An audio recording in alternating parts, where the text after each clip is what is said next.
Mike. Yeah. I'm Vasily, because you all know me, I don't need to say more about me.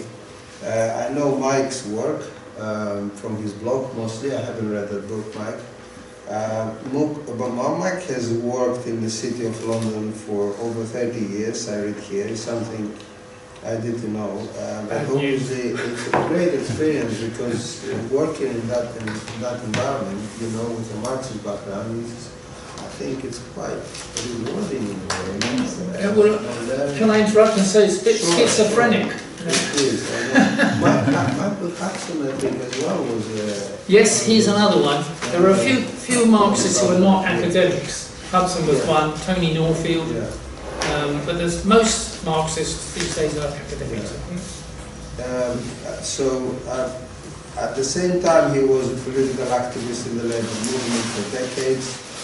And since retiring, he has, I assume, leisure time, as I call it, leisure time, to write several books and to be particularly prolific on his blog, which we all read. I mean, I read it every week almost. You write something, or book reviews or whatever, reports and analysis. They're very useful to me. I mean, his recent work, most recent one is with an Italian Marxist, if I'm not mistaken from the surname, Guglielmo Carcedi, as editors of World in Crisis. That's the book that he said. He published numerous papers, is very active, participates, most recently said in the Historical Materialism Conference, and today we'll talk about the challenges for capitalism in the labor movement in the 21st century, what many people call polycrisis. Yeah, it's a short name for it, really. Yeah. Even David Miliband called it. So go ahead, Mike. Well, okay, so thank you for inviting me all to participate in this discussion. So I'm just going to give you a short speech with a few slides so that you can follow the argument I'm going to present today.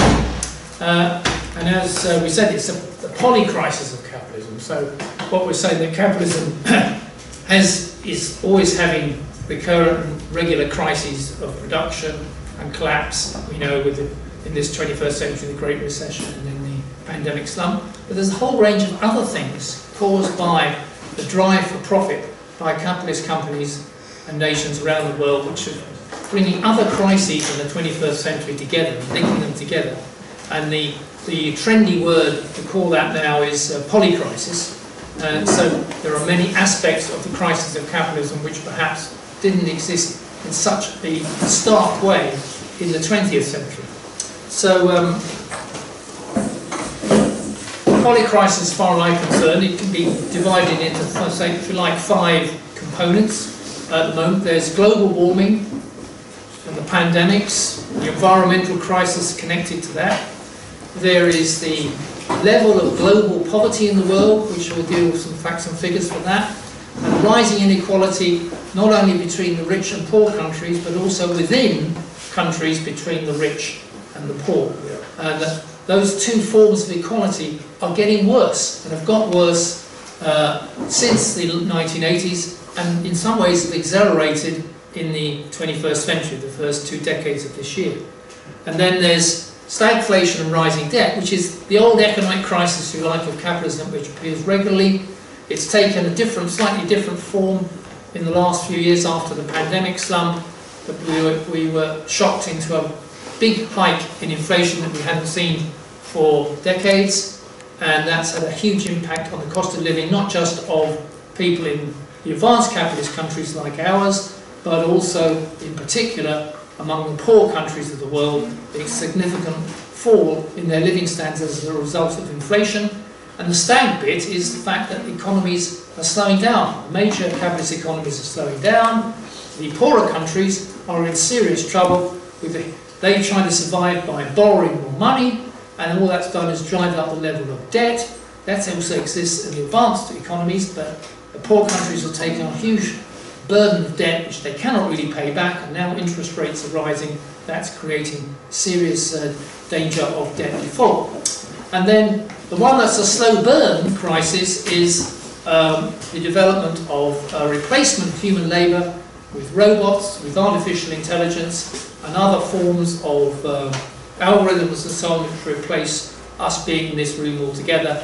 And the idea here, of course, is that capitalism sees these new technological developments, these innovations, as providing opportunity to restore the level of profitability and get profits up even more in the environment which has become more difficult for them, at least in most of the countries and in most companies. But that, of course, does it threaten a huge number of jobs, the people who have got jobs now over the next few decades, or not, so that, hopefully discuss that.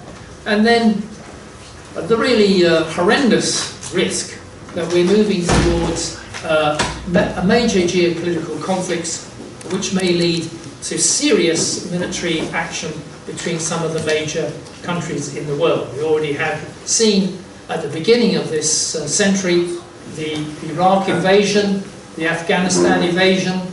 Around the world at the moment, people are unaware of the hidden wars that are going on in Yemen, in Sudan, in Myanmar. But of course, the big one we've seen since the pandemic has been the Ukraine-Russia conflict, still unresolved, looks like dragging on for the rest of the next few years at least, and that is concentrating and intensifying the conflict between the so-called Western capitalist democracies, as they like to call it. I work for different financial companies, and I remember the boss of the financial company saying, the real thing in this world is between democracy and autocracy. It's not between poor and rich, it's not between poverty and not poverty, it's not between the environment. The big thing is saving democracy from the autocracies. And for their ideas, saving Ukraine is saving the democracy from the autocracy of Russia.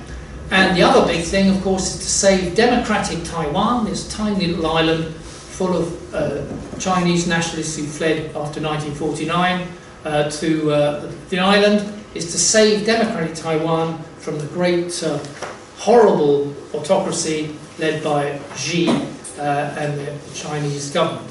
And that conflict is increasing, as we have seen, in terms of trade barriers and blockages to Chinese economy and their companies, and increasingly surrounding them with military bases. So, in a way, I've covered everything now, but I shall now give you a little bit more detail. Let's deal with the global warming crisis. Next week, we start with COP28. That's the 28th meeting of the United Nations on climate change to discuss how to deal with climate change.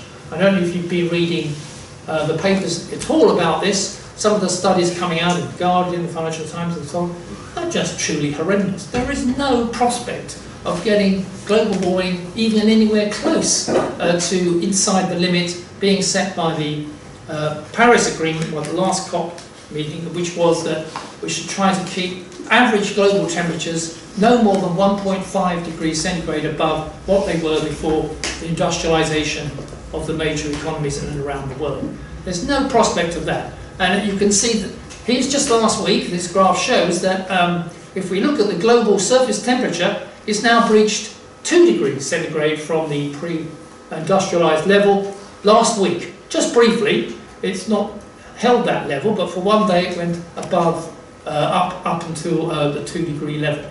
And the average level is somewhere around about 1.4 degrees at the moment during 2023, which was the hottest year on record for the world on average. That may surprise you if you're living in cold, wet climate, but of course across the world there have been huge extreme temperatures in countries that haven't existed like that. I just saw today that in Rio, Brazil, which is springtime at the moment, they've just had a record temperature of 43 degrees centigrade. So that's just one tiny example of the extremes that are developing at the moment. And we know what the cause of this global warming is. We now know, after something like 5 decades from when it was first, ExxonMobil's scientists knew that it was due to the fact of fossil fuel production causing emissions of greenhouse gases, in particular carbon dioxide, but also methane and other greenhouse gases, and they knew that fossil fuel production did this thing, the use of fossil fuel production. But they kept quiet about it, like the tobacco companies did when they found out that you smoke too much, you're likely to get cancer.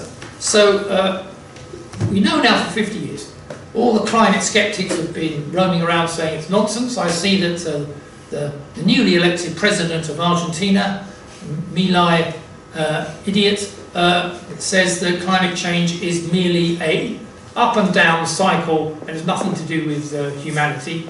Well, I have to say that 99% of all scientific work done on it over the last 50 years, and particularly over the last 20 years, is conclusively showing that this is the product of humanity. But more exactly, I think from a Marxist point of view, the product of capitalist fossil fuel companies emitting this, and everywhere transport, planes and so on, being used to move around the world using fossil fuel at extreme levels.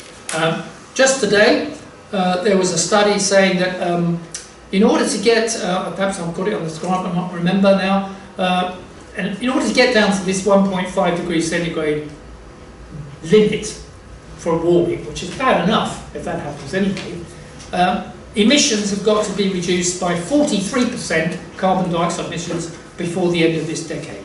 At the moment they're still rising, and fossil fuel production companies have no plans to reduce their fossil fuel production. On the contrary, as this graph shows, they are going to increase that, and more than that, they're getting subsidies from banks and governments to do this, to continue fossil fuel production and more exploration.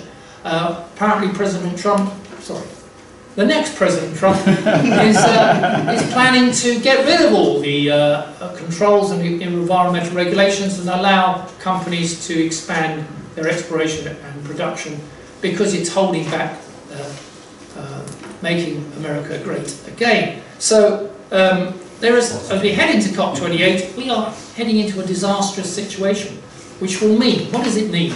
But just to say on this graph, what this tells you is a lot of the companies are saying, well, what we can, who are supposedly green, say what we do is, well, we actually can't reduce our emissions, but we'll pay for credits from other people who produce emissions, and if we pay for that, they get the money for reducing emissions, and we get credits, and we don't have to break the limits. This is absolute nonsense. All these offset credits are completely bogus, 90% of them, according to a report. They're phantom credits, they're nonsense, and they're really just an excuse for continuing fossil fuel production by various companies, and by companies doing whatever they like, really. So there's nothing in any sign that this is going to change at all. And this is going to be horrendous. We've just got to realise that something like, if we, by the end of this decade, the extreme temperatures, heat, floods, deserts, the end of greenery in many parts of the world, the destruction of the rainforests around the world, is getting worse to the point that something like probably 500 million people in the world will be living in areas which are basically uninhabitable. It's just going to be too hot or too flooded. They're going to have to move. 500 million people. Talk about the migration figures into the UK this week or in other countries. That's going to be nothing to what's going to happen by the end of this decade unless something is done. So this is a, some people call it existential crisis. In other words, it's going to destroy humanity. I think that's possibly a bit of a over the top, but the more you think about it, you wonder whether we're not reaching an extremity for humanity which cannot be, we certainly cannot be reversed, but can we avoid the disasters over the next period? It's still, in my opinion, not too late if we stop fossil fuel production now. How can we do that? How are people going to heat their homes and all the rest of it? But no process of transformation, no process of transition is taking place whatsoever. The report today said that the fossil fuel companies needed to increase their investment in renewables as opposed to oil and gas and so on by 50% throughout to the end of this decade if we were to meet any chance of reducing emissions. At the moment they've increased their renewables investment by 2%. So I think they've got rather a long way to go. So we've got this position, as I say, a hellish 3 degrees increase of global heating is now on track, according to the latest UN environmental report, and that future policies at the moment would only take 0.1 degree centigrade off that 3 degree limit that's coming up, and to get onto track for the 1.5 limit, which means getting cutting 22 billion tonnes worth of CO2. By the 2030, they must cut emissions by 42%, and that means concentrating in particular on the 5 biggest countries with pollution. But possibly what I haven't said here, and I think I ought to be said, yes, let me just remind it, the fact is that 90% of pollution by adults in the world is carried out by the richest 5% of the population, because they go around in planes, they have big cars, everybody's going to the COP28 next week for 2 weeks. Of course, they're all taking boats and horses to get there. No, they'll all be flying in private planes, and all the other gear that's going to be hitting the air conditioning in in the Middle East will be huge expenditure in order to discuss how to reduce it. And the host for our COP28 happens to be an oil executive from Abu Dhabi, so it's really going to be a successful conference in my opinion. So but alongside that, don't forget the environmental collapse. We're talking about the destruction across the world now because of the expansion of urbanisation, of industrial farming, of the destruction of the rainforests. Millions of species are dying, going extinct. I'm talking about insects, plants and so on, and even of course some animals, but of higher level, if you like, mammals and reptiles, but basically insects, plants, trees, disappearing. The diversity of the global environment is narrowing completely. Something like 79% of species are threatened with extinction in the next decade, unless we do something about this climate. So that's absolutely important for us to recognise. It's not just a question of how it affects carbon dioxide, but how it's affecting the planet itself. Then moving on to the next aspect of this polycrisis, to use a trendy word, which I've decided to adopt. I don't like trendy words, but I've adopted them this time. That global poverty is still with us. Now, the 2 graphs on the right, the 2 lines on the right, would suggest, from the World Bank, would suggest, oh look, global poverty isn't with us. Look, it's coming down like a rocket. That starts at the beginning of this last decade, and you can see it's dropped from the left-hand one. There's 4 billion of poor people in 2011, and now there's 3.7 billion poor people. So we've managed to reduce it, according to the World Bank, by just under, what's that, 10% or less, is it? 4%, something like that, down in the last decade. And the right-hand line shows the poverty rate has dropped from 57%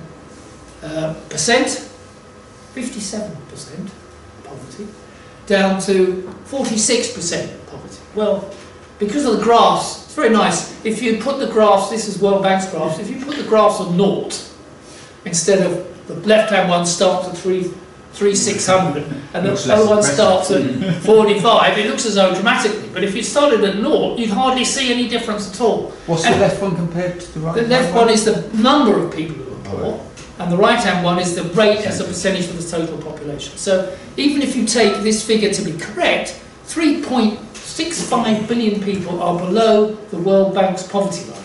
By the way, the World Bank's poverty line used to be $1.90 a day. I'm sure that you recognise that anybody above that is not poor. That they raised it to $2.10 pence a day, and then they introduced a different grading. The highest one they have is $6.85 a day, which I've used here. If you used one of their lower ones, the situation is far worse. But UN uses that, yeah. UN uses the 6. Yeah, so $6.85 a day, and there are still 3.65 billion people below, earning less than that every day.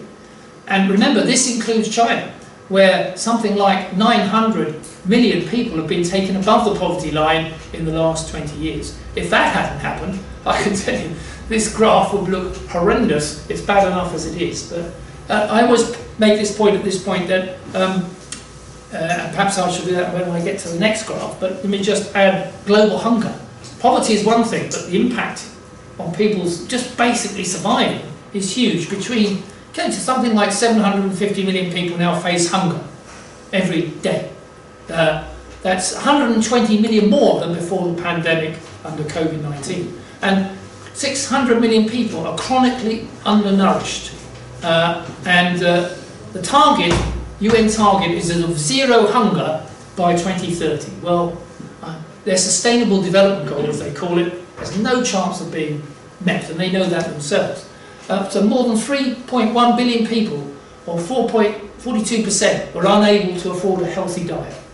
And worldwide, 148 million children under the ages of 5 were stunted, 45 million were wasted, 37 million were overweight, and 2.4 billion in the world face food insecurity, is the phrase used by the UN.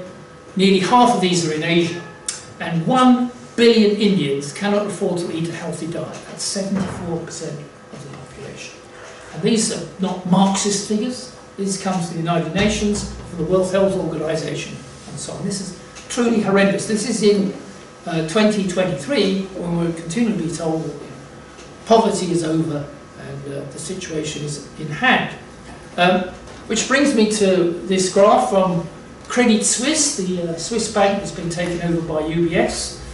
This graph is produced every year in a wealth report by Credit Suisse, where they look at the level of wealth for adults in the world, and they look at the inequality between adults.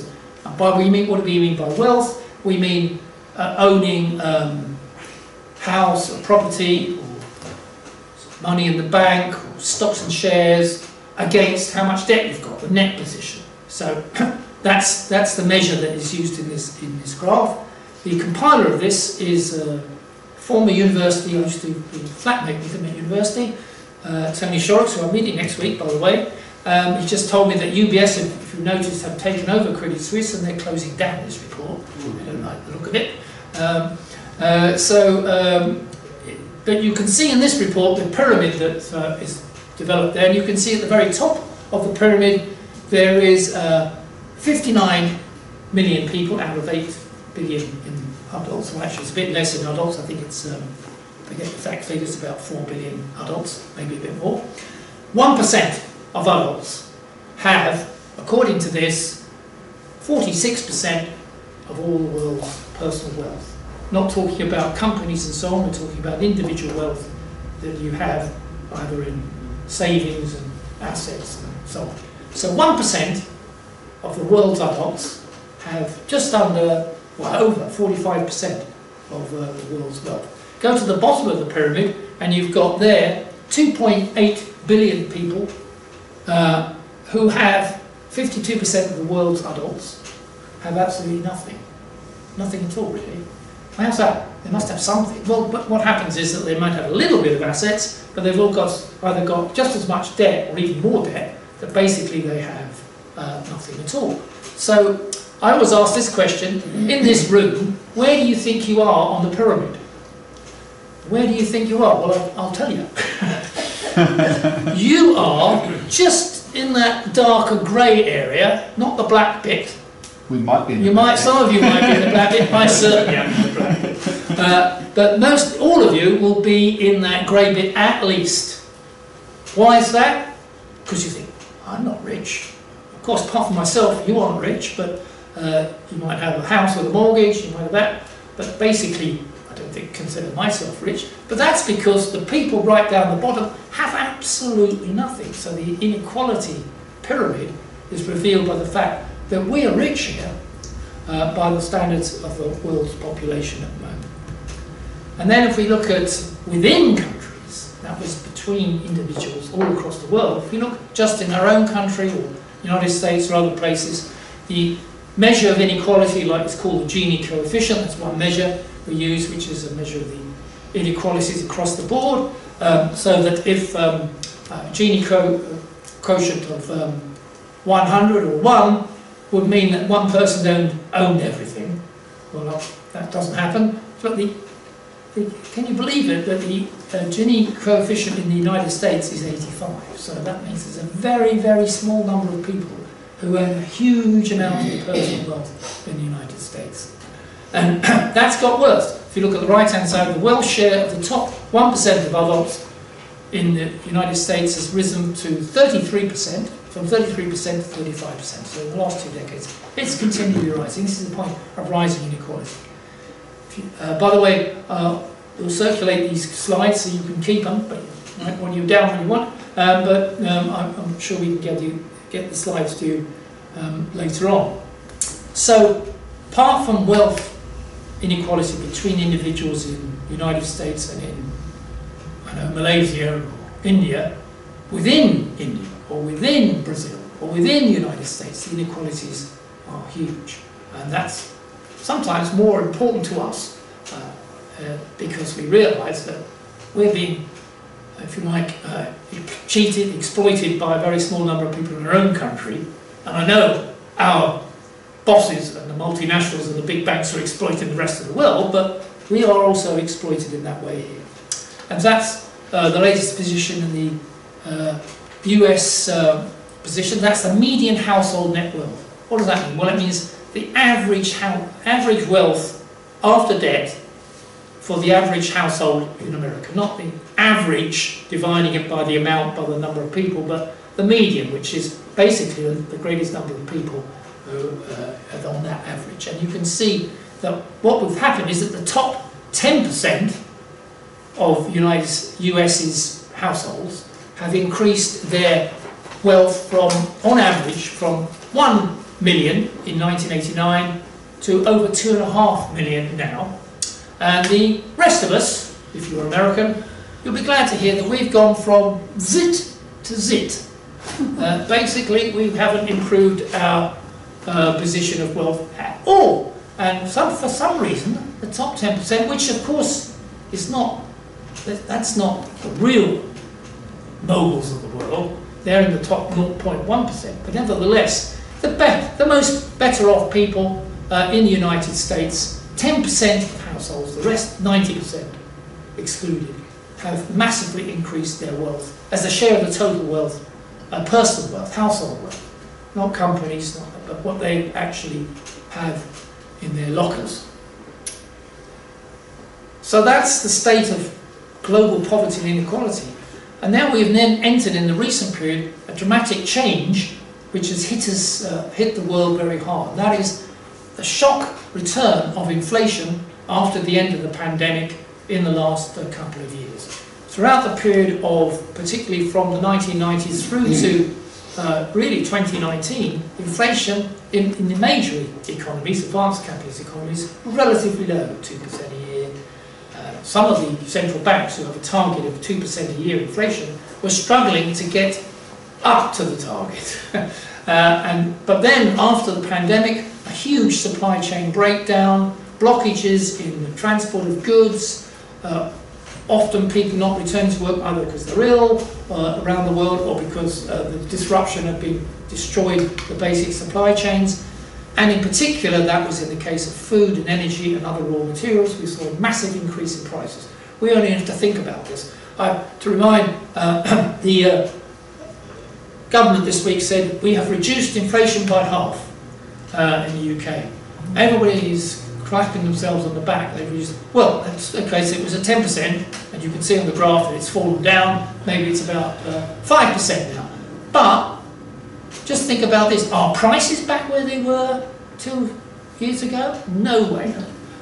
Prices are up on average in the case of the UK by 17%, in the case of the US by 19% from the point of the end of the 2020 pandemic. So prices have basically risen 15 to 20%. The pace of that increase is now slowing. Well, thank you very much. But this is a tremendous hit to the average living standards of the average household in this country and all the major economies. It's worse than some. You can see on the graph, as always, the UK is always the star in matters like this. In the G7 it's the worst, and you can see that Japan has very low inflation rate. By the way, just to mention, I saw an article saying China is in deep trouble because it hasn't got any inflation. And I thought, well, I'm not sure that the average Chinese household would regard themselves being in trouble because there's no inflation in China. I could perhaps deal with that argument later, but inflation has really damaged the living standards of people. The latest report just issued by the Institute of Fiscal Studies and by other think tanks like the Resolution Foundation estimates that the average household in Britain by the end of next year will be £2,000 worse off than they were at the end of the pandemic. That's how, and it is 20 plus years when there has been a fall in real incomes for the average household. 20 years. That is the worst, longest period of decline in real incomes in 200 years in the history of Britain. That's how serious it has been in the case of the UK. Different degrees in other countries. So we can see that this is a major development which is hitting people, part of the polycrisis since the... And we have to say, well, what causes this inflation? Well, I said it was supply chain blockages and so on. Basically, a lack of productivity. When people came out of the lockdowns in the advanced countries, and some of them had money they hadn't spent because they couldn't go anywhere, a lot of people had to go to work, by the way. Most people didn't have a lockdown. They had to go out and run the trains and clear the garbage and go to hospital and face getting COVID. But those people probably didn't have any savings at the end of the 2 years of the COVID influx. But a lot of other people were locked down, white-collar people, professional people working at home with Zoom. Some of them have not gone back to work, but they built up a bit of savings because they couldn't spend it. Then they started to try and spend it when the lockdowns were over, but production around the world couldn't match this. So you've got a big explosion in prices, but in particular, as I said, because of raw materials. Now, guess what happened when that situation rose? What do you think? A lot of companies thought, well, this is good. We can kick prices up because people are demanding the goods and services that they hadn't been demanding before. We've got increased costs, so we have to raise our prices anyway, but we might as well take advantage of this boost in prices and build up our profits. Inflation has always been, a little bit of inflation is what capitalism wants. They want prices to rise a bit. It gives them the incentive to get more profit in it, and it drives investment. If inflation is flat, there's no inflation, it's great for us, but it's not great for capitalists. But in this environment, with a 6 to 10% rise in inflation, they could take advantage by hiking their prices and therefore making more profit. And the graph on the right here shows there's many graphs that show this, but you can see these are the large agricultural trading firms and food firms, and how much profit they've increased during this period of the crisis has been significant. Nobody knows who the food companies are, but you know there's only about 5 or 6 of them that control the world's food trade. And these people are making huge profits. We talk about BP and oil and gas majors, but the food trade companies quietly hide away the fact that they've been massively increasing their profits, and also companies in general. Small companies haven't been able to do that. They've faced huge costs hitting them, and they've been squeezed. Lots of them have gone under as a result. So part of the inflation is profit driven. Part of it is basically due to capitalism not being able to supply the increased demand that's happened. So what we've got is stagflation. That's an old world which, when I was a young whippersnapper in the 1970s, we used to note that there was no growth, but there was inflation. It was called stagnation and inflation, or stagflation. That used to be the phrase. Well, we got it back again, and actually I think it's going to be worse than stagflation. But basically, what we have is still have inflation. It's been halved, but it's still 5%, and it's unlikely to get back to the 2% level for some time, if ever. So we have an inflationary environment now, and at the same time we don't really have any growth. I'm not just talking about the UK, which is truly a basket case, but most of the G7 economies are slowing down. Only the US shows some signs of growth, but not very much. All the other G7 economies are either already in a slump or about to enter one as we go into 2024.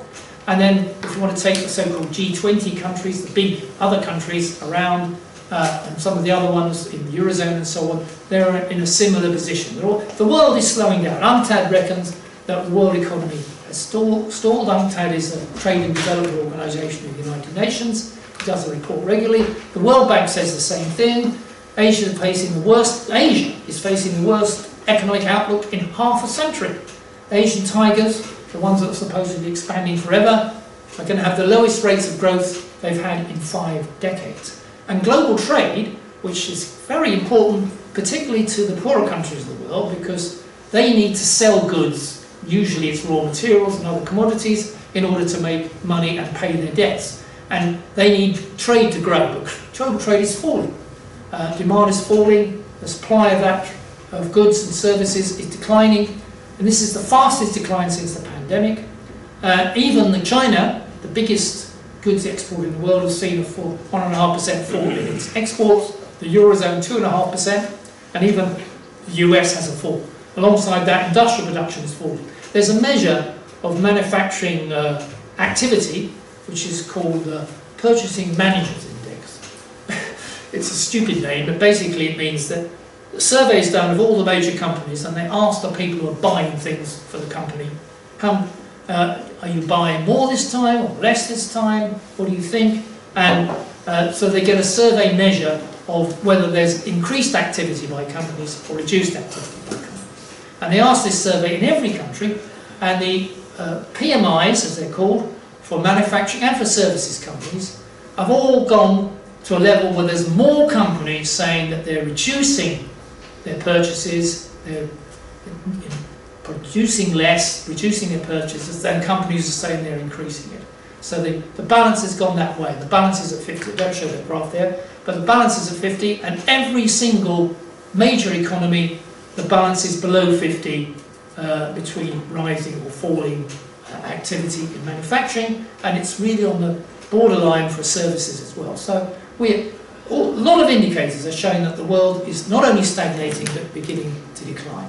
Why is this? I want to make a general point now about a bit of Marxist economics here at this point, to make the point that under capitalism, they cannot escape regular and recurring crises. Capitalism does not expand the productive forces, increase output, increase incomes for people on a regular, harmonious basis, where everybody gets a fair share, and it all goes smoothly forward.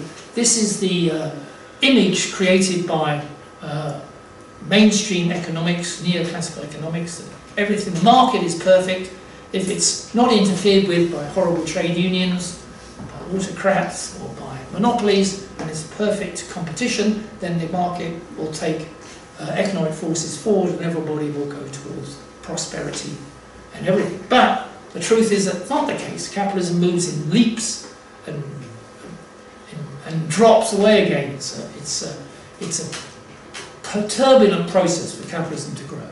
And that's demonstrated, in particular, we have to ask this question, why do capitalists produce anything?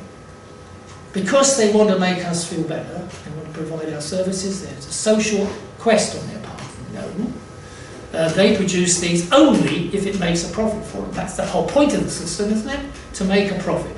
So profit is key to capitalist production and capitalist investment. I make this point continue at academic meetings, not Marxist ones, and there's a staggering, as I kind of put it, incomprehension on the part of the audience. You're telling me that because mainstream economics says that profits have got nothing to do with, it's not relevant to production, it's all to do with either whether you guys are out spending enough or not, or whether there's interference by finance and monopoly, but not to do with profits. And yet every day in the Financial Times we read about whether a company's made profits or not. I say it must be important to somebody what's happening, and so this is incomprehensible to me that can you imagine just how bad economics is? Profits doesn't enter the theories of mainstream economics, and yet it must be key to what is going on in a capitalist economy. And when we look at what is going on in a capitalist economy, we can look at the profitability of the investments that capitalists are making. In a general, average way, we can attempt to measure the overall average rate of profit that the capitalists are making and give us an idea of the health of that economy. And this graph shows the world rate of profit. Not done by me, it's done by a couple of Marxist economists and their group over in the States. And they've taken some database tables and they've converted that into giving us a global rate of profit. So this is a measure of the amount of profit relative to how much the capitalists have invested over years, their stock of investment, and you could also add how many workers they employ in their wages. So it's a profitability rate. And this gives us an underlying guide to whether the economies of capitalism are doing better or worse. Well, first of all, you can see from the graph that it's going down. On the whole, the trend is down. Not in a straight line, it's going down. So that means since this is taken since 1960, in the last 70 years, there's a general downtrend in the profitability, on average, of the major economies. On average, obviously, there's always Microsoft, there's always Amazon, there's always BP. These are usually the arguments I get presented to me. Well, they're making huge profits. That is nonsense. But of course, that's not the case with the vast wave of companies across the world in the major economies. They're not making the sort of money that Amazon's making, or OpenAI is going to make, thanks to their decision to make a profit rather than provide ChatGPT free. So we're seeing a difference between those big things we see in the paper and the average rate of profit. The average rate of profit is 40, but not in a straight line. Just briefly, you can see back in the 50s, it was very high just after the Second World War. That was the period of the growth of expansion of the labour movement. Incomes went up, full employment, welfare state. Capitalism could afford to make these concessions because profitability was high. Then we go into the profitability crisis in the 70s, of course, the period of intense struggle, actually, class conflict between the labour movement and the capitalists as they tried to reverse the previous gains that the workers have had. That's the period when revolutions took place in Portugal, in Greece, in Spain, the overthrow of dictatorships, and of course the Vietnam War and all those things. In an intense period where I was lucky enough to be young. Now you sit in this terrible depressed state, as you can see at the bottom of the graph there, where we are now. But that profitability crisis came to an end when capitalists won the battle, defeated the unions, globalised economies, privatised, deregulated, shifted manufacturing to the rest of the world, and they managed to get a bit of an increase in the profitability globally, which you can see, which academics like to call the neoliberal period. I just call it capitalism normally, but never mind, neoliberal period. And now, in my view, from the sort of the end of the 20th century, we've entered a period of depression, where the profitability has declined, it's not really recovering, growth is low, investment's low, globally this is, not every company, not every country, but globally on average it's low, so there's no real progress for capitalism. It's struggling. It's not gone to zero, it won't go to zero, because there will be slumps. Those are the less marks of when we've had slumps, which drive the rate of profit up a little bit. But what this graph tells you is, when it goes down for a period of time, inevitably there's going to be a slump, because then profits as a whole fall so much that a lot of weaker companies go to the wall, and you get a spiral of unemployment and slump. The reason it hasn't happened severely, at least since say the Great Recession of 2008, is that we've had huge subsidies from the banks and from governments to keep lots of companies going that otherwise would go to the wall. These companies are called zombie companies, where they don't earn enough profit to even pay the interest on the debt they've got. They earn enough money to pay for their workers' wages. They don't cover the debt service that they have, so what they do is they take out more debt to cover the debt service. About 10 to 15% in the major economies are like that, and they're sitting on the edge of bringing this whole thing down. So we have a debt squeeze. There's a massive increase in debt as a result of a falling rate of profit. Companies have resorted to increasing their debt, taking out more debt. It used to be very cheap, and the poor countries of the world have also, in the same situation, have taken out more debt from private creditors, from bilateral credit from other governments, from imperialist governments, and of course from the international agencies. This debt is built up hugely. That's what is staggering on with more and more debt. The graph on the right shows you the private sector debt. On the left-hand side, the blue blocks, which has been rising gradually over the last 15 years, and then the public sector debt, that's the debt held by the government. Quite often that's gone up simply for two reasons. They've had to bail out banks or companies. That's driven up the debt for the public sector, or they've had to try and avoid a complete meltdown during the COVID pandemic, which isn't shown there because the public debt's risen even more than 100% of GDP. So 100% of GDP on the right for the public debt, and the private debt is around about 145% of GDP and rising. So this is a tremendous burden upon the ability of capitalist companies to grow when they've got to pay this debt, and it's a huge burden on the poor countries and their governments in the world. Massive effort. So debt service now, for paying the debt owed to other countries, the external debt as it's called, usually in dollars, which is even worse, because interest rates are rising, has now risen from 6% in 2010 to 16%. So government revenues, say if you're in, I don't know, the Congo, you've got to pay back this debt, you've got to pay the interest on it. A loans, maybe taking up something like 20% of what you can get in taxes. So if you're paying 20% to foreign companies and governments of the interest on the debt, not even paying the debt back, just the interest on your out of your revenues, what does that mean for social services, education, infrastructure spending? Haven't got the money. Now they're spending more on interest from their revenues than they're spending on social services and education put together in many countries. This is a disastrous situation, it can only get worse. Okay, I'm nearly getting to the end, guys. Now we're moving on to much more of a slow burn crisis. And this will be fairly short because we'll discuss it in more detail, but artificial intelligence. This is the, as I call it, the solution for capitalism, that they're now going to get rid of us all and just replace us with robots and algorithms, and that'll be so incredibly cheap that they can make a huge amount of profit by getting rid of all these expensive workers, and we don't need them anymore. Or at least that's the plan, that's the hope, that's the wish. Estimates have been made that 2/3 of current occupations could be partially automated by AI over the next decade or so. Something like 300 million people who have currently got a job would no longer have a job in that job. Now, whether they'll get another job, making sure that the robot doesn't break down, or whether they'll be doing something completely different, then that could well be the case. It's not certain that everybody's going to lose their jobs. They might be transferred to them. But as Engels pointed out when he wrote The Condition of the Working Class in England in 1844, when the big thing was that the hand loom weavers were being put out of a job by machine weaving, which was, so that they lost all their jobs. Now, why couldn't they get another job? Well, in the end, perhaps some of them did, but you know what happens if you're 50 years old? Well, most people do live to 50 there. If you're 40 years old and you've been your job's over, that's your only skill you've got, you can't go to the factory, only young people are being employed there and children. Basically, you've got no future, there's no transition to another job with new training and so on. Basically, you're reduced to nothing. It's a small proportion of the total workforce, because the rest of the workforce is now working in the lovely conditions of the factory with the machine producing the cotton.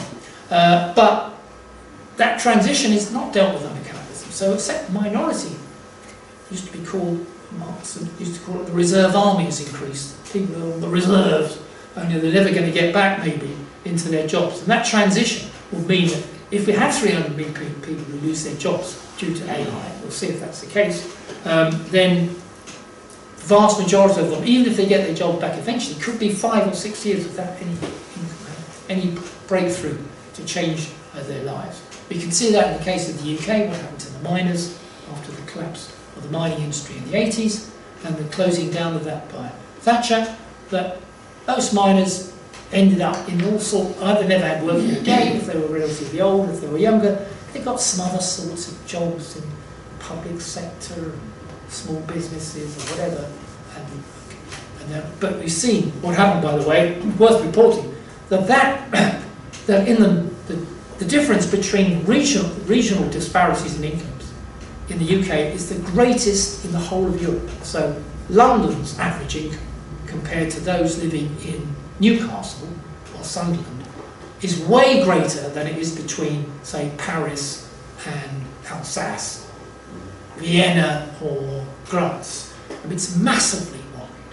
And that's partly because the destruction of all the industries in the north through technology, or through, in this case, replacing them with cheap Australian coal, Polish coal, now gas and electricity. There was no process by which capitalism can deal with people being replaced from their jobs. And that's the danger from artificial intelligence, if it comes. I would add, though, that there's talk about, well, artificial intelligence is going to be so super intelligent, so I call it generalised super intelligence, that they're actually going to be smarter than us, and they'll take over. Not only will they replace our jobs, but we won't exist really as far as these things are concerned, and they will just take on control of the world. Well, I think this is a bit of an illusion. So far, ChatGPT, I don't know if you've ever tried it, guys, is, how can I put it? I don't think you would get even a D in an exam if you use ChatGPT to answer a question, certainly not in economics. When I asked it, ChatGPT, who is Michael Roberts and what does he do? Well, there were 2 or 3 things that were right and 5 things which were total fabrication. One of them was that I was stupid, which is clearly a fabrication. But it demonstrates that this is just regurgitation of a lot of huge amounts of information that exist. It's regurgitated, but unfortunately, a lot of it isn't correct. So it gets regurgitated and regurgitated into something else. Now, we may go further than that. It may start to have more powerful effect in developing information. But at the moment, it's a massive information process, a language learning, they call it. It's learning the languages of all the things and bringing it together and making it a useful thing to do if you can. Every question can be answered by these various language learning machines. But will it replace the inventive and imaginative skills of humanity? I don't think so. Human beings do more than just regurgitate information. They come up with new ideas. I don't think, maybe I'll be proved to be wrong, but I don't think ChatGPT is going to come up with a startling new discovery about physics like Einstein did. I don't think so, but maybe I'll be proved to be wrong. It certainly won't happen for a long time. As for actually helping human beings robots, well, I have to say robots haven't been very successful in helping human beings. They're great at producing things in factories and so on, but actually they could be used more effectively in social care and onwards, but that requires complementarity. It means human beings with the robot working together to do something. At the moment, their ability, particularly on physical agility, is limited. Can a robot play tennis against Djokovic? I don't think so. It's not really in a position to reach that stage if you want to make it look like humanity. I've gone on a bit on that, but I want to say this is a serious issue over the next, a slow burn issue, which is going to come to a head. And as I say, capitalists are looking to boost productivity and profitability through AI. This is a Goldman Sachs measure of how they think there will be an increase, they say, in global productivity growth, global output of 1.4% more than it is now. So if global output growth is about 3% a year, they reckon with AI, by the end of this, of the next 10 years, it will not be 3% a year, but nearly 4.5% a year. Now you might say, well, that's not so great, but that's actually a 50% increase. And if the world is growing at 4.5% instead of 3%, it makes a big difference. If it can be, obviously it's not spread to everybody, but it's a big difference. That's Goldman Sachs' hope, wish or hope that will be achieved. Finally, I have to talk about the other major crisis in the world, which is the end of the global hegemony, relatively, for the United States and the imperialist bloc.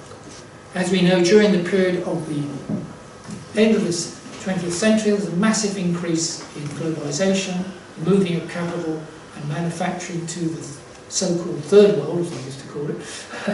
Now we call it, in academic circles, global south, but of course that's really a rather wild, too superficial a measure. But going to the countries that don't have the same level, but have lots of cheap labour, mass labour, there's massive expansion of manufacturing, not just to Asia, not just to Latin America, but also to Eastern Europe. People forget the German movement of manufacturing into Eastern Europe as they are brought into the European Union.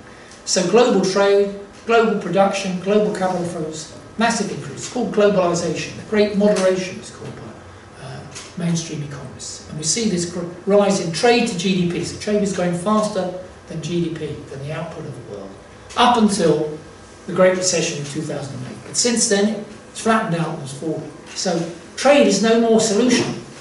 If the profitability is falling, capitalist companies can't expect to export their capital or their production abroad and gain more profit, because the trade is becoming restricted, it's being reduced. And what is worse is that US imperialism and its allies are finding that there are countries that are not playing to the rules. The rules are that if the US wants to come in, then they should be allowed to come in and do what they want. I remember that after the opening up of the Chinese economy to foreign investment under Deng and afterwards, and some development of the market economy, a lot of American companies and big imperialist companies thought, get in there, McDonald's will be in there, Coca-Cola will be in there, we'll be able to mop up a huge amount of profit by going into China, a massive market. But of course they weren't allowed to do that in that way. They didn't have control of their companies 100% or even 50%. They didn't have the finance sector under their control. They weren't able to do that. So the profitability that they hoped from China didn't appear. And then, what is even worse, China then started to pinch all the technology of the West, redevelop it, massively increase production and using the productivity of its workforce, expand through state-led investment into technology, into all the areas that the US thought they had predominance over in Europe. And so we've reached a crisis in the 21st century where the US imperialism is really worried that they're about not only to lose their manufacturing base, which they've already lost really, not only to lose their, they still have the financial base, but more importantly to lose their technological superiority, which is crucial. What do they have left? They still have the finance sector, they still have the stock exchanges, they still have the big banks, although China has big banks too, but they haven't expanded internationally yet. And above all, they have huge military power. The armed forces of the US is greater than all the other countries' armed forces put together.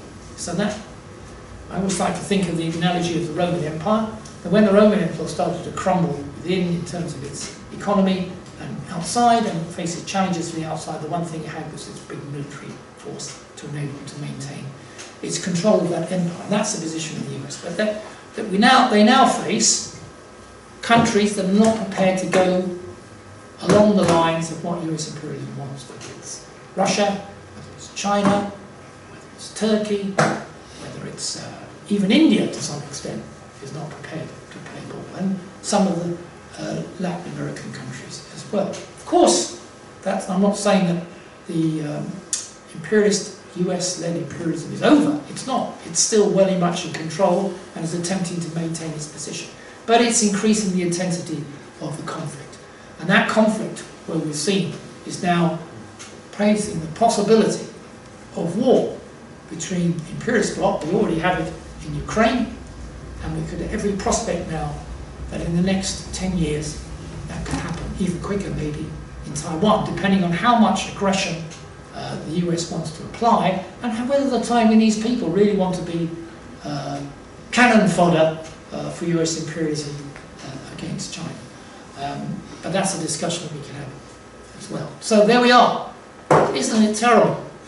Everything is in a terrible state, but just think, it's the wrong problem with this terrible state is the drive for profit against what the world needs, the social needs of society. What we have is a system where there's a fundamental contradiction between capitalism and its drive for profit and the social needs of people and the planet.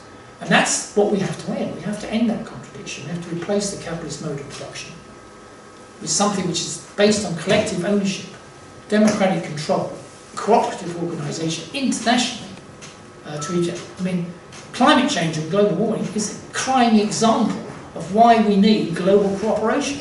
But what global cooperation there is when capitalists combine with fossil fuel companies and all the others continue and governments just back them all the way down the line. Just to end on a slightly positive note, that's what we need. we need an egalitarian society, a socialist-based society, common ownership, the end of private property, no state in the end. I mean, we've discussed that, I think, before. When we move towards communism, there would be no state. No oppression of nations, of women, of races and creeds, ending the nationalist arguments around the world. The situation in Gaza is just a shocking, grotesque and horrible mess, which didn't need to happen if we'd had cooperation between workers' organisations in those countries and they had the position to bring about, say, a federation of the Middle East based on socialism. That must be our aim. And I think the polycrisis of the 21st century, which is increasing intensity, increases the need for this solution. Thank you very much. Very comprehensive presentation. Sorry to take so long. That was good. Okay. I cheated, I knew you had to You were on break, and have a break before, because it's almost 8 o'clock, and please, those who want to ask questions, I have 1 or 2 questions, which I have, real genuine questions I have, but please go ahead first and ask Mike. Yeah, I mean, there are many things that you touched on, so I have 3 questions, if you don't mind. What is this story of like profit inflation, where does it sit in the story of like a declining rate of profit? That's one. Second, in terms of AI, there's one reason why we could be a bit quasi-optimistic, let's say. The reason for any sort of like labor-saving technology to invest, I mean, you need to have a reason to invest in labor-saving technology, which is cost-cutting. And as the wages, real wages stagnate, that's actually creating disincentives for cost-cutting. So, I mean, from my perspective, I think like AI revolution will not be as big as it, or as fast as it expected. And I mean, we see that in UK there's productivity, labor productivity crisis, and you can't have it both, right? I mean, both labor-saving technologies and stagnating productivity. Third, I know that you are critical of the under-consumption thesis on China, but when you look at where China is going, it's an economy with extremely high savings rate, and it's currently peaking up in terms of its current account surplus as a ratio of GDP. So at some point, okay, maybe not in the very near future, but at some point, I mean, don't you think that they'll just hit a wall in the sense that they will have to go and, because I mean, you can't like increase the surplus with the world after a level. You will have to like either stagnate or will have to push your consumption to at some point to keep growing. Yeah, exactly. Okay, well, yeah. Well, the idea that profits have caused inflation is a view which has been expressed by a number of economists recently on the left. Isabel Weber is the one that presented, a couple of other people presented, Albert Edwards, who's a banking economist, has presented it, called it greedflation. Capitalists are so greedy they fought the prices up and that's how they're getting the profits. Weber has a slightly more moderate position on that. She says, and I think this might have a German truth, when you've got a situation where supply is not growing very fast and you suddenly get a burst of demand, which is what we had at the end of the pandemic, as I suggested before, with supply chains is the phrase used, and basically things aren't moving around the world fast enough, not being produced well enough for various reasons, lack of employment coming back after the COVID, breakdown of trade routes and so on. You've had this build-up. Then, when costs start to rise for capitalists, then if they have the opportunity, they'll raise prices in order to sustain their profit. And that appears to have happened a lot of companies. So you can call that profit inflation, but really it's just the drive of the lack of productivity growth relative to the expansion of demand after the end of the COVID period. Demand didn't go astronomical, it's just returned, and yet production wasn't able to compete with it. But you also had a layer of companies, particularly food, as I say, and the energy companies, who were in a very strong, as you call it, a monopoly position where they could raise prices more than the average. But the argument that it's the profits drive up which has caused inflation, if it's put just like that, I think is wrong. Because I think that what we've got here, if we're looking at it from a Marxist point of view, is that prices will be determined fundamentally by the production of new value. That is, meaning the productivity is increased. If productivity increases, the amount of labour time being involved in production tends to fall relative to the amount that's being produced. So actually there's a downward pressure on prices when productivity rises. But if productivity is not rising, which it didn't rise at the end of the pandemic, and in that situation, then everything feeds through, all the cost feeds can feed through to prices if companies can raise it, or perhaps they're forced to raise it if they want to maintain their share of profit. And as I said before, big companies in certain monopoly positions can take advantage of that. The vast swathe of companies found that they were in a very difficult position, and lots of little companies, lots of small businesses went to the wall. At the end of the pandemic, they couldn't get the materials, they couldn't afford it, they couldn't deliver to the customers, there was that breakdown. But you have to ask yourself, well, around the major advanced economies of the world, there doesn't seem to be any high unemployment as a result of this. Unemployment rates officially are very low. Obviously they're a little bit artificial. Things aren't quite as great in the employment world. There's a lot of people who've just not gone back to work for various reasons, retired early and so on. In the case of the UK, apparently we have a lot of long COVID victims who haven't been able to return. But lots of people didn't go back, particularly of the age group of the majority of you here who are still working, have not bothered to return. So all those factors have kept the employment ratios relatively low, and that means that it's possible to get jobs. A lot of small companies are short of staff as a result, so unemployment rates are relatively low. That actually adds to the problem of raising productivity, because there are two ways to raise productivity. That is product per worker or product per worker hour. The two ways, if you think about it, it's an equation: product on the top, worker on the bottom. Two ways: get rid of the workers, productivity rises because you've got less workers, and hopefully no change in product.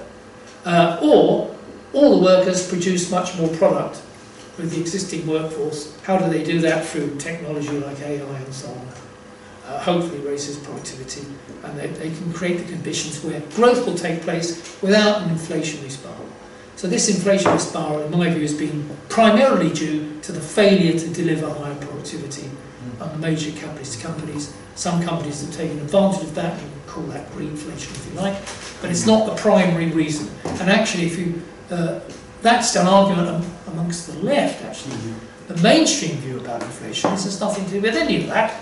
It's to do with banks and central banks printing too much money and causing inflation relative to the available supply, or it's due to what they call the Phillips curve, where workers are forcing wages up. There's a wage price spiral. Both of those are complete nonsense on the basis of the evidence. There's just no evidence to justify those two particular arguments. I didn't do the other questions. I'll come back to under-consumption in a minute. You want to go ahead? I think people want to jump in here. Yeah, before you made your last comment, actually, the money supply has nothing to do with it. Yeah. I was actually going to ask you a question about that. Yeah. I'm being a bit unfair on myself. You can come back. Look. So Japan was doing this before.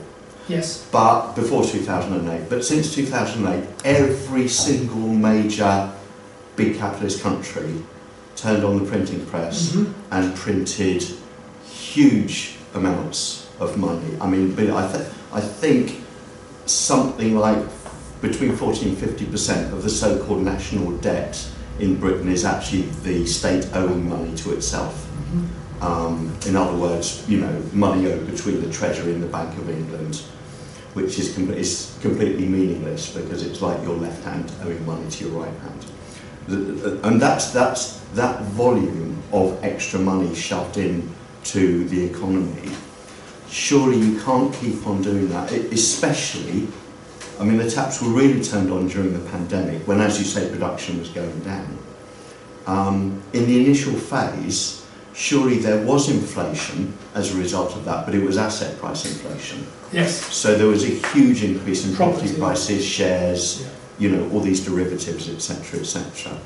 But I strongly suspect it did filter through to the real economy, if you like, following the pandemic. Obviously, combined with you know, the huge slowdown in actual productivity, which is now, I read, actual manufacturing productivity in the US is now actually going backwards, which is mind-blowing.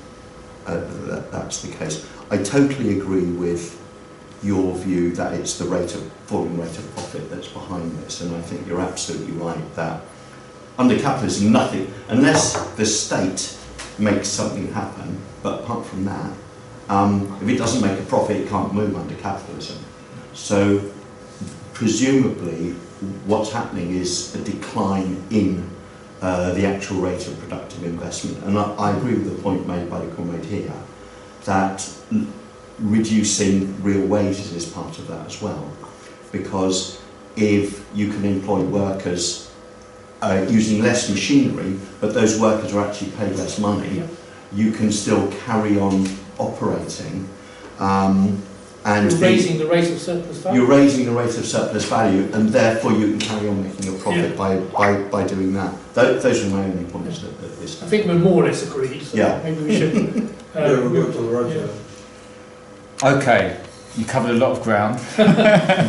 I'll try not, I won't speak, I won't be allowed to speak to cover all the ground. I think, as you know, I agree absolutely with you that the rate, to argue that the rate of profit isn't significant as far as the behaviour of capitalist economies is concerned is daft, for Marxists anyway.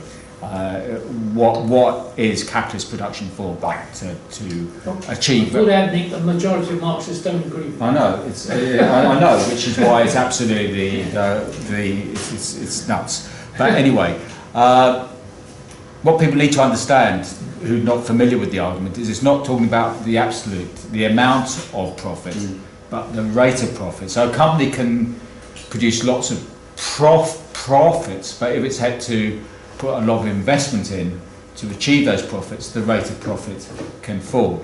And Marx's argument about the tendency of the rate of profit to fall is around what is capitalism's most dynamic feature, which you've been discussing, raising productivity, what each worker produces.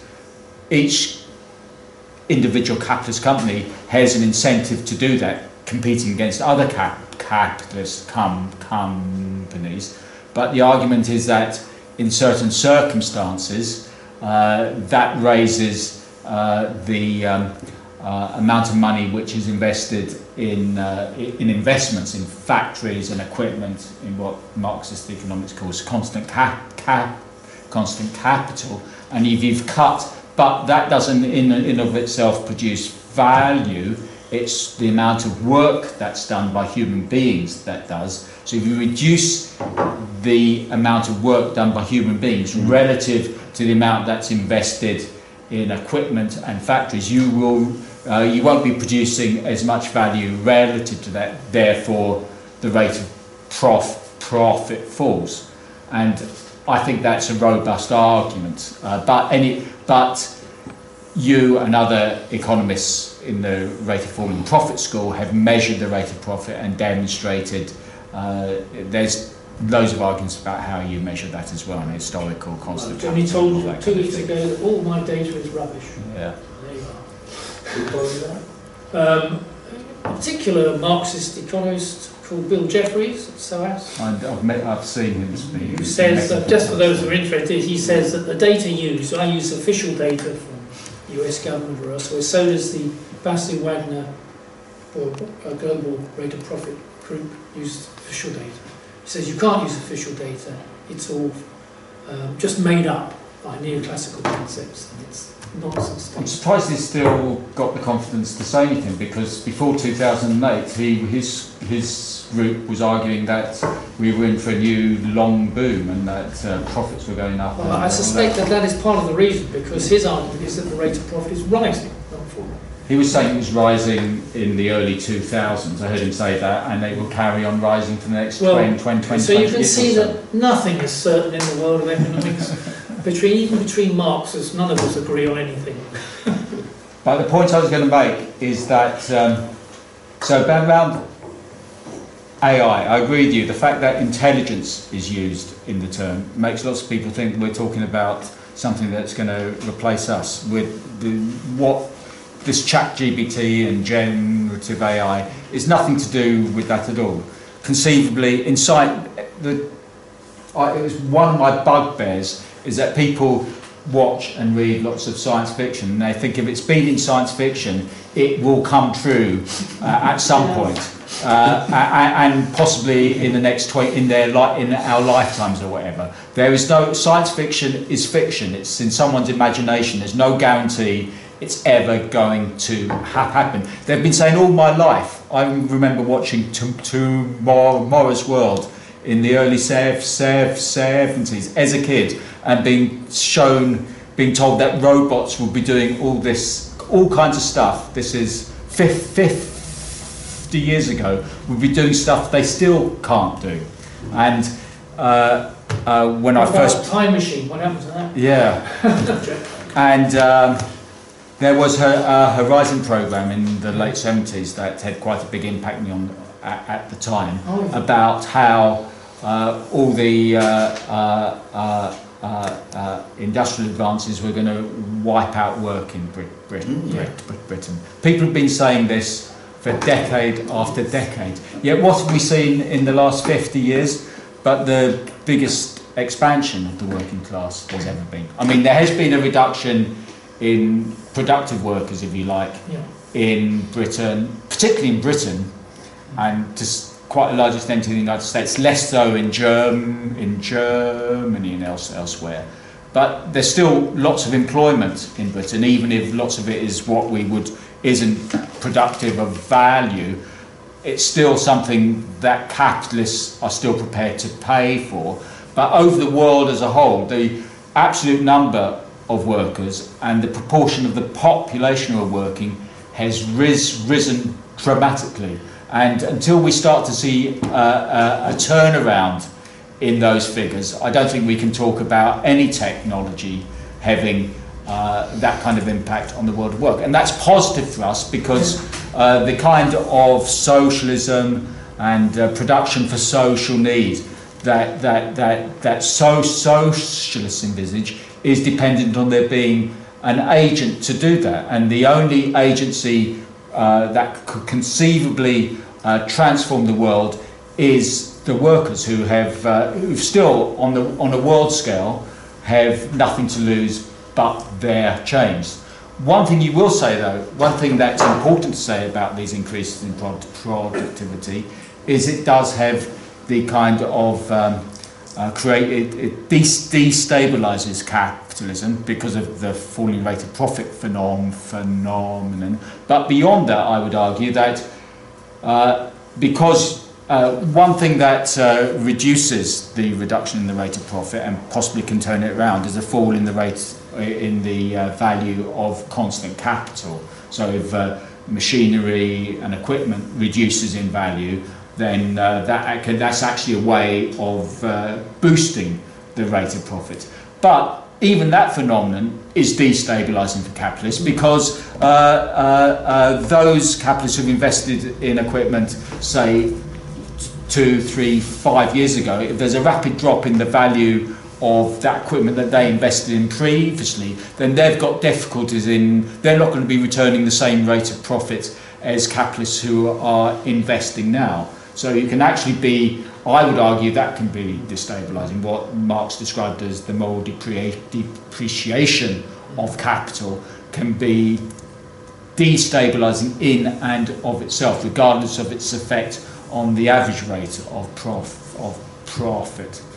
I'll better stop there, I think. But that would be like Do you want to have a comment on that? No, I agree with sort of maybe some other questions. Yeah. I have one. Ah. No, it's just a genuine question I Yeah, have. sure. Following up with the discussion, the falling rate of profit, Yeah. and correct me if I'm wrong, you said this is, in the end, the capitalists are forced to borrow and increasing their debt in order to counterbalance the rate of profit. This is what you're saying. Partly, yeah. Partly, yes. So my question is, why is the state not acting as a counter-tendency to the falling rate of profit? In the case, assuming that the state can intervene, because in the European Union, the state, by treaty, is not allowed to intervene, and that's one of the problems we discussed with Corbyn. How are you going to nationalize the British rail once you are in government, if you're a member of the European Union? The treaties are not allowing you to do that, you know? But Britain, as Britain, which has a central bank, it can act as a counter-tendency by nationalizing some enterprises, for example, and this is what I don't understand.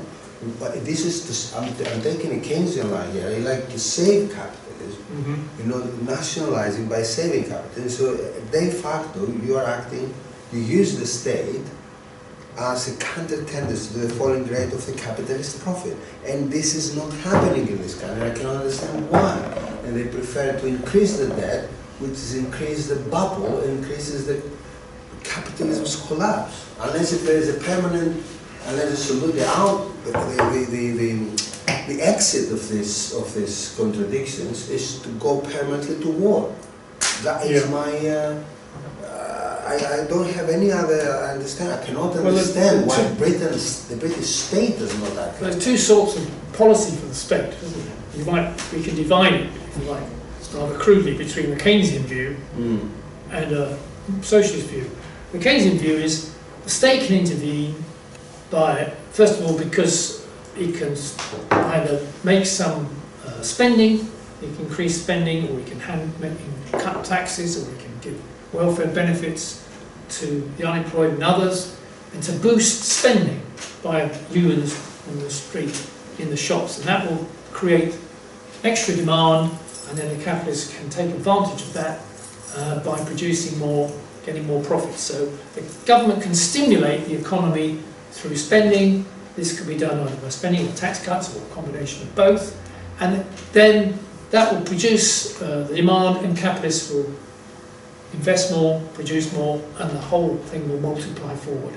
That's basically the Keynesian way in which the state intervenes. Keynes said, capitalism gets into a mess, it can't get out of it, it's in a slump, so the state has to intervene and stimulate it and grow it. Originally he said in the Great Depression we start with pumping some money in and getting the interest rates right down, and so that will give the incentive to capitalists to invest, because the cost of borrowing is very low, this monetary easing. Then he found after a few years it made no difference really, so then he advocated much more interventionist policy of state spending on Roosevelt-type programs, put people to work and spend and so on, the New Deal.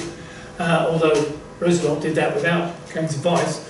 But that was the policy, and this policy of Keynesian macro management of government spending, as overcoming the difficulties that capitalism gets into, was the dominant theory, alternative to the position of the mainstream, which was just leave it to the market, stop interfering.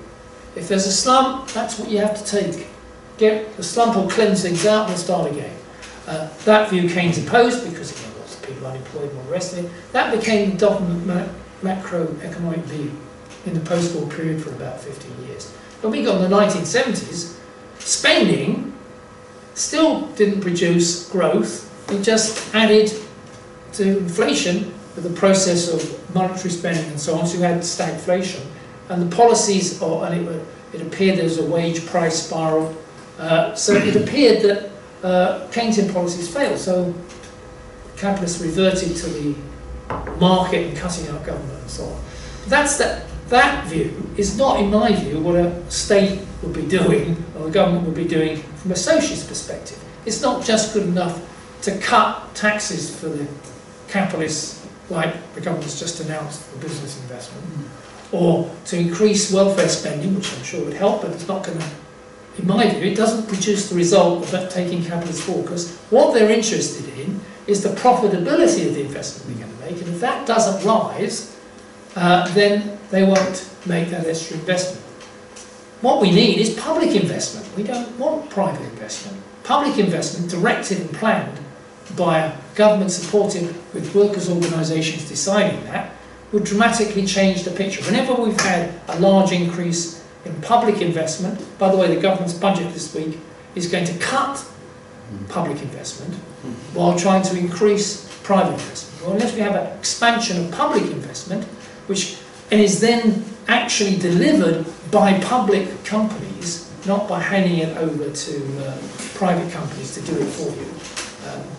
So I wouldn't build housing for all in Britain by handing it over to real estate agents and developer companies and banks to build those houses. I wouldn't give them money. I'd build council housing, state programmed housing for reasonable rents.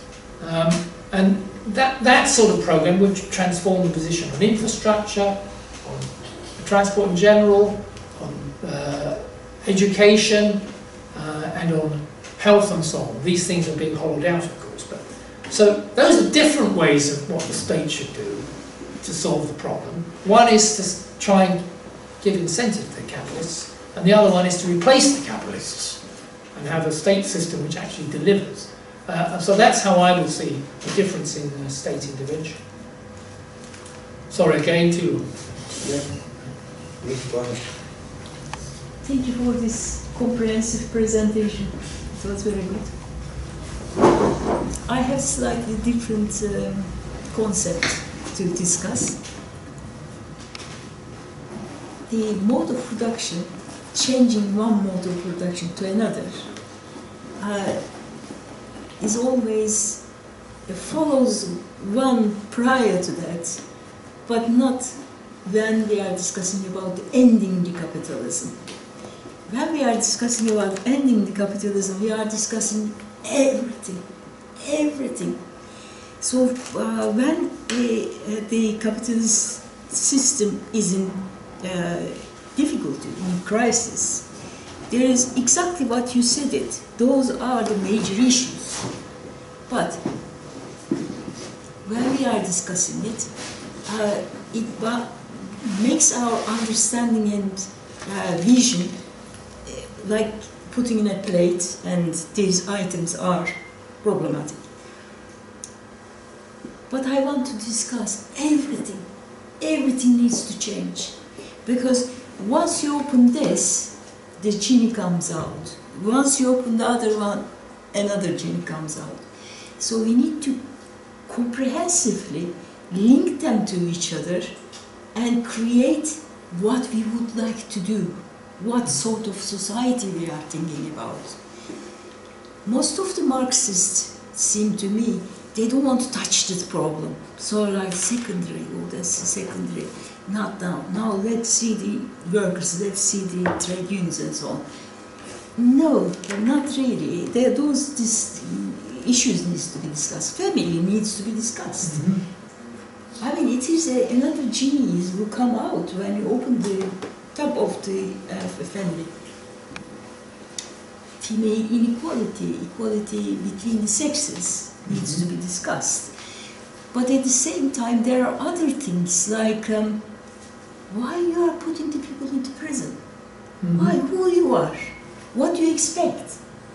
What is your benefit of putting this guy into the prison?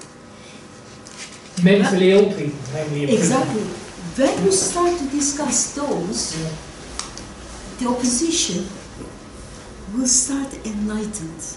I mean, it seemed to me that this is already happening. For example, I'll give you one example. There is one female psychiatrist. In Turkey, by the way, the common people mostly look at the series of films, the films that every week it continues. So she is using her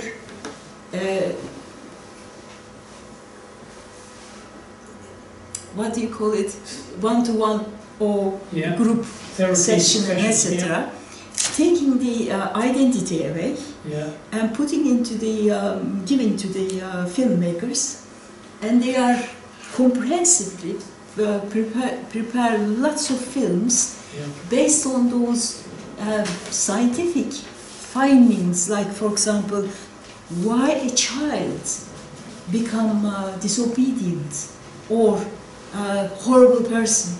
What is the horrible person? Digging out, it brings it out in the film. So you take it in.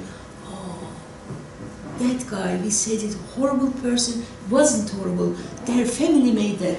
Their neighbors then made that. Their school made it, so on and so forth. You can find out. So your idea is changing. That is very important. Every aspect of life, we have to bring out an alternative. This alternative is not only the poverty, not only this and that, but how they are linking each other. Where are the problematic issues? For example, when we speak about the new technology, I don't believe a link that the in the capitalist production, there will be a technology which is useful. Unfortunately, no. This technology will be molded in the need of capitalism. At the same time, maybe there are lots of people willing to develop something which is mostly important for humanity. But this humanity never taken into account when the profitability thing about Can I say we have only 5 minutes at this point? Yeah, all right, Yeah, just I'll bring up. it. And I think these things, like the technology, requires a lot of investigation and think about how it is bringing the alienation. Alienation, what is human being, is not discussed properly among us. I think any discussion related with the economy of capitalism also needs to attack all those points. Thank you. That's a good point. So, Mike, you want to... Well, just briefly on that. Humanity has been damaged, hasn't it, by capitalism, by class society. And I'm talking about, when I say humanity is damaged, not climate change. We're talking, as you say, by the individuals, people becoming mentally ill, people destroyed in many different ways, taking drugs, developing all kinds of problems which feed through generations. How do we get rid of this? Is there just a layer of humanity that's just evil, or can never become humane in the sense of relationships with other people? Well, probably there are some living now who never can be saved from this damage. But what we need is a transformation of society based on social needs, so the resources, the expertise, the skills of people who know about these issues can be brought to the foremost to help these people. Yes, why are we locking millions of people up in prison, mostly who are mentally ill and not really a danger to society on the whole? Some are, but even those could be, over periods of generations, could be removed. But that won't be achieved unless we actually have control of the means of production, the organisation of the state. We have to get that, because it's not going to happen under capitalism. We're going to continue as it is now. So when you're absolutely right, these things cannot be ignored.